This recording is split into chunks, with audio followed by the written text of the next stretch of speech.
मेरा नाम पूजा है। मैं दिल्ली में अपने माता पिता के साथ रहती थी। मेरी दो बहन और थी जो कि मुझसे बड़ी थी और जिनकी शादी हो चुकी थी। मैंने बीएड कर लिया था और अब मेरे माता पिता को मेरे रिश्ते की तलाश थी, लेकिन अभी मुझे और पढ़ना था। मैंने अपने पिता से कहा कि पिताजी, अभी मेरी शादी ना करें, अभी मुझे और पढ़ने दो। लेकिन मेरे पिताजी की तबीयत खराब रहती थी और उनकी अपनी जिंदगी का कोई भरोसा नहीं था, जिस वजह से वो चाहते थे कि अपने जीते जी वो मेरी शादी कर दें। उनकी ये सोच भी काफ़ी हद तक ठीक ही थी। उन्होंने रिश्ते वाले से मेरे लिए रिश्ता लाने के लिए कह दिया और वो आए दिन कोई ना कोई रिश्ता ले आता था।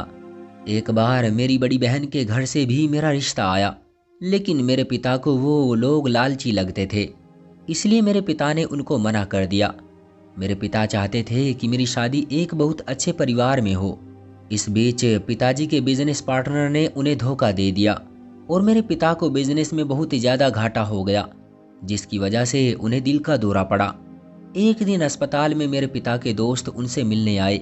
न जाने इनमें क्या बात हुई कि अगले ही दिन मेरे पिता ने अपने दोस्त के बेटे से मेरा रिश्ता पक्का कर दिया। वो लोग अच्छे परिवार से थे। मेरे पति का नाम रवि था। वो एक अच्छा व्यक्ति था और मेरी अच्छी देखभाल करता और हम अक्सर बाहर घूमने भी जाते थे। मेरी सास का व्यवहार भी मेरे प्रति अच्छा था। मेरी शादी को 2 महीने ही हुए थे और मेरे पिता की मृत्यु हो गई। मेरे ससुर ने मेरे पिता का सारा बिजनेस संभाल लिया था। इससे मुझे भी कोई आपत्ति नहीं थी, क्योंकि मुझे उन पर भरोसा था कि वे मेरे साथ व्यापार में धोखा नहीं करेंगे। जैसे जैसे दिन बीतते गए मैं अपने जीवन में बहुत खुश थी, लेकिन मुझे क्या पता था कि मेरी खुशी को किसी की नज़र लगने वाली है। अब मेरी शादी को 1 साल ही हुआ था कि मेरी सास ने बच्चों का अनुरोध शुरू कर दिया।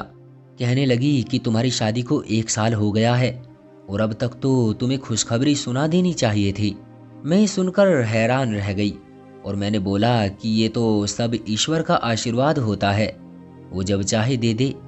खैर, ये सुनकर उस वक्त तो मेरी सास चुप हो गई, लेकिन दिन प्रतिदिन उसकी मांग बढ़ती गई और उसका व्यवहार मुझसे खराब होता गया। वो हर दिन बच्चे ना होने के लिए मुझे ताने मारती, कभी बांझ कहती और कभी घर से निकालने की धमकी देती थी।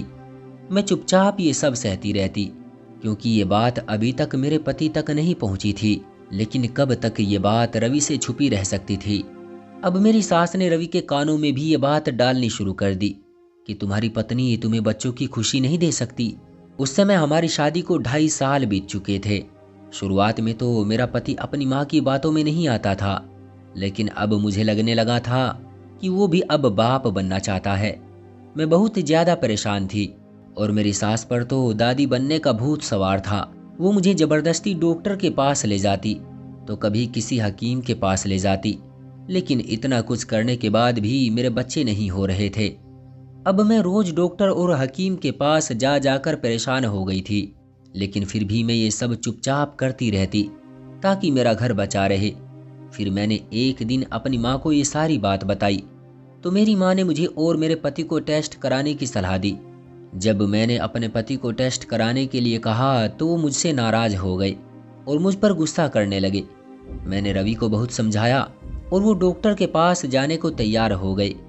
हमने टेस्ट कराए और हम घर आ गए। मैंने घर आकर ईश्वर से बहुत प्रार्थना की कि मुझे बच्चा हो जाए। मैंने सोचा सब ठीक हो जाएगा, आज नहीं तो कल मेरी भी सुनी जाएगी। मुझे नहीं पता था कि मेरे साथ क्या होने वाला है। मेरी सास को टेस्ट का परिणाम जानने की बहुत बेचैनी थी। 3 दिन बाद ही वो खुद से अस्पताल जाकर मेरी रिपोर्ट ले आई। जैसे ही वो घर आई तो उसने मेरे मुंह पर रिपोर्ट मारी और कहा, देखो अपनी रिपोर्ट, तुम मेरे बेटे को पिता बनने का सुख नहीं दे सकती, तुम एक बांझ और बेकार औरत हो। मैं सदमे में डगमगा गई।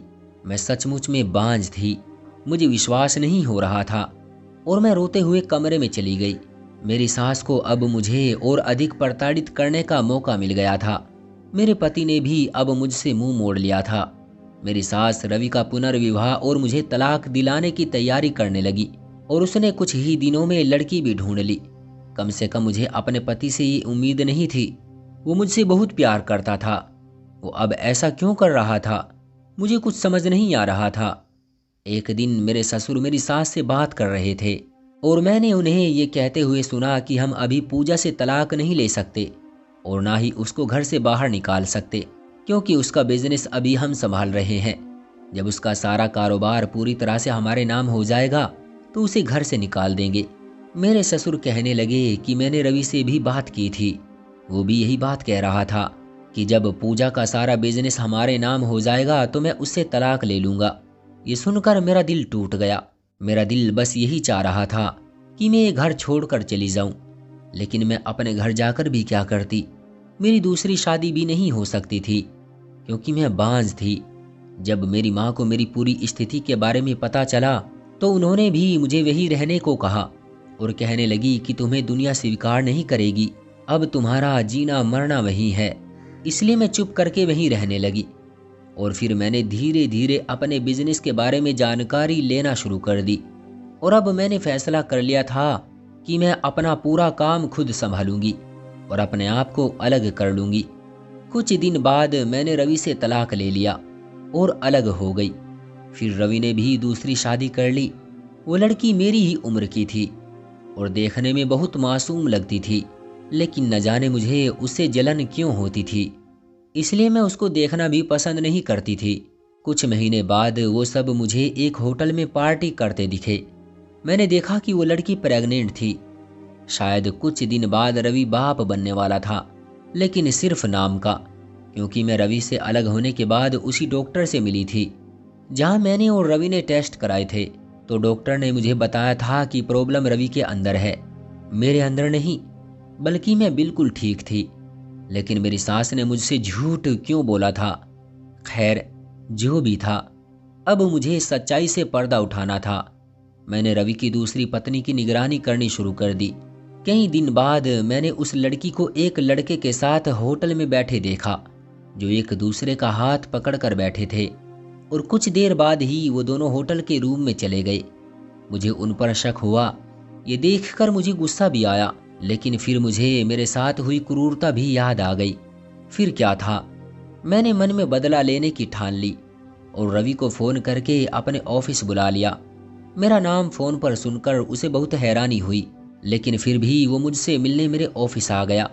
मैंने उसकी रिपोर्ट उसके मुंह पर मारी और उसको बताया कि कमियां मेरे अंदर नहीं बल्कि उसके अंदर है। उसने देखा तो वो दंग रह गया। उसके पैरों तले से जैसे ज़मीन खिसक गई। वो बोलने लगा कि अगर मेरे अंदर कोई कमी है तो मेरी पत्नी प्रेग्नेंट कैसे हो सकती है। फिर मैंने उसको उस लड़के के साथ उसकी पत्नी की फ़ोटो दिखाई और बोली, वो बच्चा तुम्हारा नहीं बल्कि इसका है। ये देखकर उसे और भी धक्का लगा।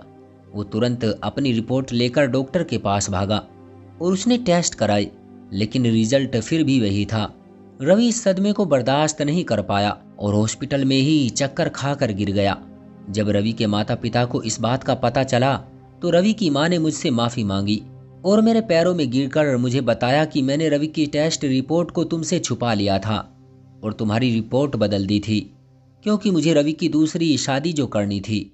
तुम्हारे अंदर कोई कमी नहीं थी। फिर बोलने लगी कि तुम रवि को छोड़कर मत जाओ। मैंने मना किया और अपने घर आ गई। कुछ दिन बाद मेरी माँ ने मेरी दूसरी शादी करने की जिद की, लेकिन मेरा मर्दों से विश्वास उठ गया था। मगर माँ की जिद के आगे मैं हार गई और मेरी माँ ने मेरी शादी दूर के रिश्तेदारों में कर दी। लेकिन मेरे दूसरे पति ने अपने प्यार से बताया कि दुनिया में सभी मर्द एक जैसे नहीं होते और अब हम दोनों मेरा पूरा बिजनेस देखते हैं और अपनी ज़िंदगी में बहुत खुश हैं।